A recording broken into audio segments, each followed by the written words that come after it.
এই 2 উপজেলা নিয়ে গঠিত 1 নম্বর আসনের ইনশাআল্লাহ ইনসাফের পক্ষে তিনি প্রতিনিধিত্ব করবেন। যুবক যুবতীদের, কিশোর কিশোরীদের, আবাল বৃদ্ধ বনিতার, আমার প্রিয় মা বোনের তিনি ইনশাআল্লাহ প্রতিনিধিত্ব করবেন। আপনারা তার জন্য দোয়া করবেন, ভালোবাসা নিয়ে এগিয়ে আসবেন। ভোটের দিন ডাকাতি রোধে আপনারা দাঁড়িয়ে যাবেন এবং নির্বাচনী বিজয় নিয়ে ঘরে ফিরবেন ইনশাআল্লাহ। আপনাদেরকে মোবারকবাদ। এবার 2 নম্বর আসন গাংনী। এই আসনের সাবেক চেয়ারম্যান জনাব নাজমুল হুদা, তার হাতে আমরা ইনসাফের প্রতীক আমরা তুলে দিচ্ছি।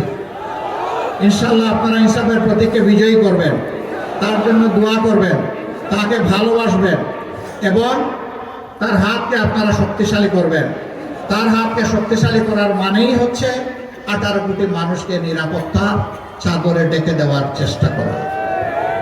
আল্লাহ মেহেরপুরবাসীর ইজ্জত বাড়িয়ে দিন, আগামীর লড়াই সংগ্রামে ঐতিহাসিক ভূমিকা পালন করার তৌফিক দান করুন। আপনারা গণভোটে কি বলবেন? হ্যাঁ মানে আজাদি, না মানে গোলামি। গোলামি না আজাদি, গোলামি না আজাদি। কাজেই হার ইনশাআল্লাহ আমরা সবাই দিব, সবাইকে দিতে উদ্বুদ্ধ করব। আর দাঁড়িপাল্লাকে বিজয়ী করার জন্য আমরা 11টি দল এক হয়ে এখানে ঝাঁপিয়ে পড়বো ইনশাআল্লাহ। জনগণ আমাদের সাথে থাকবেন। আল্লাহু মা'ানা, আল্লাহ আমাদের সাথে আছেন। আল্লাহ হাফেজ। বাংলাদেশ জিন্দাবাদ। 11 দলীয় নির্বাচনী ঐক্য জিন্দাবাদ।